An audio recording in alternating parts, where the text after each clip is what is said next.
राजकीय महाविद्यालय राजगढ़ के बीकॉम पार्ट 1 के समस्त विद्यार्थियों का इस वीडियो क्लास में मैं स्वागत करता हूं। विद्यार्थियों, पिछली वीडियो क्लास में अपन ने कॉन्ट्रैक्ट एक्ट के तहत ये जाना था कि ठहराव या अनुबंध कितने प्रकार के होते हैं, और ठहराव और अनुबंध के क्लासिफिकेशन जो अपन ने किया था वो 3 आधार पर किया था। एक तो ठहराव या अनुबंध की वैधता के आधार पर, दूसरा अनुबंध करने की विधि के आधार पर वर्गीकरण, और तीसरा और अंतिम था निष्पादन के आधार पर अनुबंधों के प्रकार। इसमें से अपन पिछली वीडियो क्लास में अध्ययन कर चुके थे क्लासिफिकेशन अकॉर्डिंग टू एनफोर्सिबिलिटी या लीगलिटी, प्रवर्तनीयता या वैधता के आधार पर अपन ने जाना था कि अनुबंध कितने प्रकार के होते हैं पिछली वीडियो में। तो लीगलिटी के आधार पर अनुबंध अपन ने देखा कई प्रकार हैं उसमें, जिसमें एक आता है वैलिड एग्रीमेंट, एक वॉइड एग्रीमेंट, एक void contract, voidable contract, illegal agreement और अनएनफोर्सेबल कॉन्ट्रैक्ट। इसका अपन अध्ययन पिछले वीडियो क्लास में कर चुके थे। आज की वीडियो क्लास में अपन जो दूसरा क्लासिफिकेशन है या अनुबंध करने का जो दूसरा तरीका है वो है अनुबंध करने की विधि के आधार पर वर्गीकरण। तो अनुबंध करने की विधि के आधार पर वर्गीकरण में अनुबंधों को हम 3 श्रेणियों में बांट सकते हैं, जिसमें पहला है एक्सप्रेस कॉन्ट्रैक्ट्स या स्पष्ट अनुबंध, दूसरा है इम्प्लाइड कॉन्ट्रैक्ट्स या गर्भित अनुबंध, और तीसरा है क्वेसी कॉन्ट्रैक्ट या अर्ध अनुबंध। तो इन तीनों को अपन बारी बारी से जान लेते हैं कि ये क्या है। तो जहाँ तक एक्सप्रेस कॉन्ट्रैक्ट या स्पष्ट अनुबंध का सवाल है, मैं आपको बताऊं कि जब किसी वचन में प्रस्ताव या स्वीकृति को शब्दों द्वारा व्यक्त किया जाता हो तो वह स्पष्ट वचन कहलाता है, और स्पष्ट वचन से ही स्पष्ट अनुबंध का निर्माण या जन्म होता है। अतः स्पष्ट अनुबंध पक्षकारों द्वारा लिखित अथवा मौखिक रूप में शब्दों के उच्चारण द्वारा किए जाते हैं। तो विद्यार्थियों, ये क्लियर है कि स्पष्ट अनुबंध क्या है। स्पष्ट अनुबंध वो अनुबंध है जो कि अनुबंध के पक्षकारों द्वारा स्पष्ट रूप से किए जाते हैं, एक्सप्रेस रूप से किए जाते हैं, या तो लिखित रूप में होते हैं या मौखिक रूप में किए जाते हैं। ऐसा नहीं कि मौखिक रूप से जो अनुबंध किए जाते हैं उनको कोई कानूनी मान्यता नहीं होती। मौखिक अनुबंधों को भी उतनी ही कानूनी मान्यता हासिल है जितने कि लिखित अनुबंधों की। लेकिन मेन बात यह है कि अनुबंध स्पष्ट होना चाहिए। स्पष्ट अनुबंध के लिए अनुबंध का स्पष्ट होना आवश्यक है। तो स्पष्ट अनुबंध लिखित अथवा मौखिक दोनों ही प्रकार का हो सकता है। अब अगर मान लीजिए स्पष्ट अनुबंध है तो आप लिखित रूप में कर सकते हैं। जैसे ए एक दूसरे पक्षकार बी को कोई अनुबंध करना चाह रहा है और वह लिखित रूप में अनुबंध कर रहा है, यानी लिखकर अनुबंध कर रहा है, तो वो अनुबंध लिखित अनुबंध कहलाता है। जैसे कि ए यदि बी को चिट्ठी लिखता है और कहता है कि मैं अपना कार आपको बेचना चाहता हूँ, क्या आप अपनी कार खरीदेंगे, मेरी कार खरीदेंगे, और बी उस पर अपनी स्वीकृति प्रकट कर देता है, तो ये दोनों के मध्य लिखित अनुबंध कहलाएगा।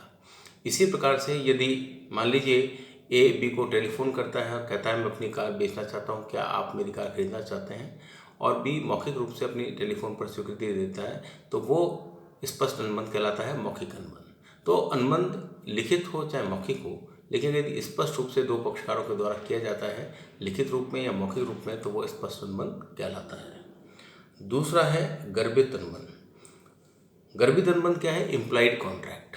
जब किसी अनुबंध में प्रस्ताव या स्वीकृति शब्दों के अतिरिक्त किसी अन्य प्रकार से दी गई हो तो वह गर्भित अनुबंध कहलाता है। मतलब यदि अनुबंध में प्रस्ताव या स्वीकृति शब्दों के अतिरिक्त दी गई हो, लिखित या मौखिक रूप से न दी जाकर किसी अन्य प्रकार से दी गई हो, तो वह गर्भित अनुबंध कहलाता है। ऐसा अनुबंध पक्षकारों के आचरण या कार्यों से उत्पन्न होता है। मतलब इस प्रकार जो अनुबंध है वो पक्षकारों के आचरण या कार्यों से उत्पन्न होता है। पक्षकारों के आचरण एवं उनके वातावरण की परिस्थितियों से ही उनके अनुबंध की शर्तों को निश्चित किया जाता है। तो कुल मिलाकर गर्भित अनुबंध क्या है? गर्भित अनुबंध वह अनुबंध है जिसमें कि आप स्पष्ट रूप से लिखित या मौखिक रूप से शब्दों का उच्चारण करके अनुबंध नहीं करते, बल्कि पक्षकार अपने आचरण से अनुबंध का निर्माण करते हैं। ऐसा अनुबंध गर्भित अनुबंध कहलाता है।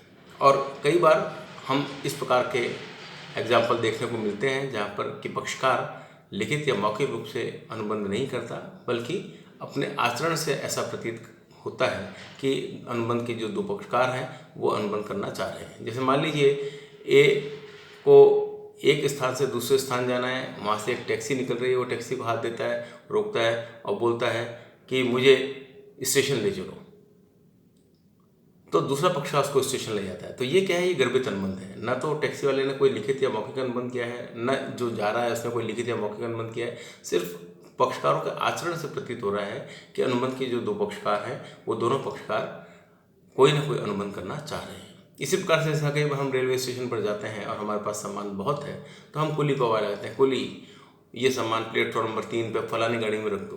तो ये न तो लिखित आश्वासन है, अनुबंध है, न मौखिक अनुबंध कोई हो रहा है। सिर्फ हमने कुली को आवाज़ लगाई और कुली ने पूछा था कौन सा कोच नंबर, हमने कहा ये कोच नंबर, वो वहाँ जाके सामान रख देगा, हम उसको पैसे दे देंगे। तो यहाँ पर ना तो कोई लिखित कॉन्ट्रैक्ट हुआ, ना कोई मौखिक कॉन्ट्रैक्ट हुआ, बल्कि पक्षकारों के आचरण से ऐसा प्रतीत हो रहा है कि पक्षकार कोई अनुबंध करना चाहते हैं। ऐसे अनुबंध को हम गर्भित अनुबंध के नाम से जानते हैं।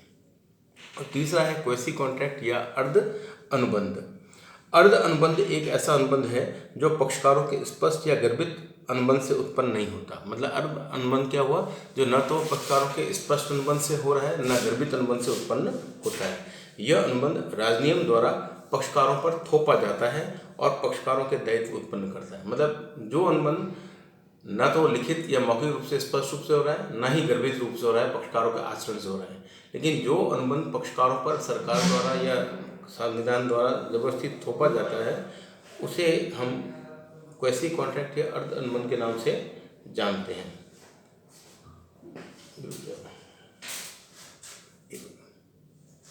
उसे हम अर्ध अनुबंध के नाम से जानते हैं। अर्ध अनुबंध जो है वो अनुबंध किस प्रकार का होता है, जो पक्षकारों पर थोप दिया जाता है, अनावश्यक रूप से थोप दिया जाता है, उसे हम अर्ध अनुबंध कहते हैं। ऐसा अनुबंध पक्षकारों द्वारा स्वेच्छा से कभी नहीं किया जाता और इसमें वैध अनुबंध के सभी लक्षण भी नहीं पाए जाते। मतलब ये जो अनुबंध होता है ये पक्षकारों द्वारा स्वेच्छा से कभी नहीं किया जाता और इसमें ज़रूरी नहीं कि वैध अनुबंध के सभी लक्षण पाए जाएं, किंतु कानून मानता है कि पक्षकारों के बीच अनुबंध हुआ है। लेकिन कानून का ऐसा मानना होता है कि पक्षकारों के मध्य अनुबंध हुआ है। तो अर्ध अनुबंध एक ऐसा अनुबंध है जो पक्षकारों के स्पष्ट या गर्भित अनुबंध से उत्पन्न नहीं होता है। यह अनुबंध राजनियम द्वारा पक्षकारों पर थोपा जाता है और पक्षकारों के दायित्व उत्पन्न करता है, मानो कि उन्होंने कोई अनुबंध किया हो। और ऐसा अनुबंध पक्षकारों द्वारा स्वेच्छा से कभी नहीं किया जाता और इसमें वैध अनुबंध के सभी लक्षण पाए जाए ऐसा भी आवश्यक नहीं है, किंतु फिर भी यह माना जाता है कि ये एक पक्षकारों के मध्य किया गया अनुबंध है। अब ये जो अर्ध अनुबंध है, जैसे मान लीजिए कोई व्यक्ति सड़क पर जा रहा है, उसको कोई पर्स मिल जाता है, तो ये व्यक्ति का अधिकार नहीं है या उसको ये किसी प्रकार से कानूनी मान्यता नहीं कि वो उस पर्स को अपने पास रख ले। मान लीजिए पर्स में पैसे हैं, तो उस व्यक्ति का ये फर्ज बनता है कि वो उसके मालिक का पता लगाए और उसको पर्स लौटाए। अभी जो मालिक का पता लगाने और पर्स लौटाने में उसको 100-200 रुपये खर्च करने पड़ते हैं, तो यहाँ पर ये अर्ध अनुबंध माना जाएगा कि जो व्यक्ति मालिक का पता लगाकर पैसे लौटाएगा या पर्स लौटाएगा, उसको ये अधिकार है कि उसने कानूनी रूप से मालिक को ढूंढने में या पर्स को लौटाने में जो भी खर्च किया है वो खर्च वो उस व्यक्ति से वसूल कर सकता है। ये अर्ध अनुबंध कहलाता है। या मान लीजिए किसी व्यक्ति की कोई गाय हो गई, किसी व्यक्ति को गाय मिल गई, उसने गाय को अपने पास रख लिया और मालिक को ढूंढने चला गया। मान लीजिए उसने 2 दिन तक गाय को अपने पास रखा और गाय को जीवित रखने के लिए चारा पानी की व्यवस्था की, तो जब मालिक मिल जाएगा तो वो क्या करेगा, वो मालिक को गाय सौंप देगा और जो चारे पानी की व्यवस्था उसने गाय के लिए 2 दिन तक की है, भोजन की व्यवस्था गाय के लिए 2 दिन तक की है, उस व्यवस्था के तहत जो भी पैसा खर्च हुआ है वो मालिक से वसूल कर लेगा। तो ये जो है ये अर्ध अनुबंध कहलाता है। इसमें न तो पक्षकारों को लिखित रूप से अनुबंध किया है, न कोई मौखिक रूप से अनुबंध किया है, न ही कोई गर्भित रूप से अनुबंध किया है। मतलब गर्भित रूप से भी किसी प्रकार कोई अनुबंध यहाँ पर दिखाई नहीं देता है, लेकिन फिर भी ये एक अनुबंध है जो कानून द्वारा पक्षकारों पर थोप दिया गया है। स्वेच्छा से पक्षकारों ने कोई अनुबंध नहीं किया है, लेकिन फिर भी कानून की दृष्टि में, कानून की निगाह में ये एक प्रकार का अनुबंध है। इसीलिए जो भी व्यक्ति जिसने भी जैसे गाय को रखा अपने पास 2 दिन के लिए 3 दिन के लिए और गाय के चारे पानी की व्यवस्था की, या मान लीजिए उस दौरान गाय बीमार पड़ गई और उसके दवा आदि के खर्चे भी किए, तो उसको ये कानूनी मान्यता हासिल हो जाती है कि उसने गाय की देखभाल पर जो भी खर्च किया है, उसके खाने पर या उसकी दवा दारू पर जो भी खर्च किया है, वो पैसा वो दूसरे आदमी से वसूल कर सकता है। तो ये कहलाता है अर्धानुबंध। तो अनुबंध करने की विधि के आधार पर हमने देखा कि अनुबंध को हम 3 भागों में बांट सकते हैं: स्पष्ट अनुबंध, गर्भित अनुबंध और अर्धानुबंध। स्पष्ट अनुबंध नाम से ही स्पष्ट है, ऐसा अनुबंध जो या तो लिखित रूप से या मौखिक रूप से शब्दों का उच्चारण करके किया जाता है, ऐसा अनुबंध स्पष्ट अनुबंध कहलाता है, एक्सप्रेस कॉन्ट्रैक्ट कहलाता है। और दूसरा अनुबंध है गर्भित अनुबंध, जो अनुबंध पक्षकारों द्वारा न तो लिखित रूप से न मौखिक रूप से किया जाता है, बल्कि पक्षकारों के आचरण से ऐसा प्रतीत होता है कि वो अनुबंध करना चाहते हैं, ऐसा अनुबंध गर्भित अनुबंध कहलाता है। जैसे मान लीजिए हम कई बार होता है होटल में खाना खाने जाते हैं, तो जब होटल में हम खाना खाने जाते हैं तो हम मेन्यू कार्ड देकर अपना ऑर्डर प्लेस कर देते हैं और होटल वाला जो है हमें खाना दे देता है, बाद में हम उसको पैसे दे देते हैं। तो यहाँ भी एक प्रकार का गर्भित अनुबंध हम कर रहे हैं, न तो हम कोई लिखित में कोई अनुबंध कर रहे हैं होटल वाले के साथ, न कोई मौखिक अनुबंध कर रहे हैं, बल्कि ये पक्षकारों के आचरण से लग रहा है कि मैं खाना खाने जा रहा हूँ, तो मैं होटल में खाना खाना चाहता हूँ और होटल वाले को लग रहा है कि ये खाना खाने आए हैं व्यक्ति, तो ये पैसे देकर जाएंगे। तो ये दोनों के मध्य एक प्रकार का गर्भित अनुबंध हो गया है। इसी प्रकार से मैंने रेलवे के कुली का आपको एग्जाम्पल बताया था या टैक्सी का एग्जाम्पल बताया, तो वो गर्भित अनुबंध का एग्जाम्पल है और आए दिन रोजमर्रा की जिंदगी में हम इस प्रकार के अनुबंध करते रहते हैं। और तीसरा अनुबंध क्वेसी कॉन्ट्रैक्ट या अर्ध अनुबंध है। जैसा कि मैंने पहले ही बताया, यह अनुबंध न तो लिखित रूप से किया जाता है, न मौखिक रूप से किया जाता है, बल्कि ये गर्भित रूप से भी नहीं किया जाता। ये अनुबंध उस प्रकार का है जो पक्षकारों पर कानून द्वारा थोप दिया जाता है, ये कभी भी स्वेच्छा से नहीं किया जाता है। और इसमें वैध अनुबंध के सभी लक्षणों का पाया जाना भी जरूरी नहीं है, उसके बाद भी हम कह सकते हैं कि ये अनुबंध जो है ठीक अनुबंध है और उसको कानूनी मान्यता हासिल है। तो विद्यार्थियों, आज की वीडियो क्लास को मैं यही समाप्त करता हूँ। आज हमने classification according to mode of formation देखा। अब कल हम इस टॉपिक को कंप्लीट कर देंगे अगली वीडियो में। इसमें हम पढ़ेंगे classification according to the extent of execution या निष्पादन के आधार पर अनुबंधों का प्रकार। Thank you.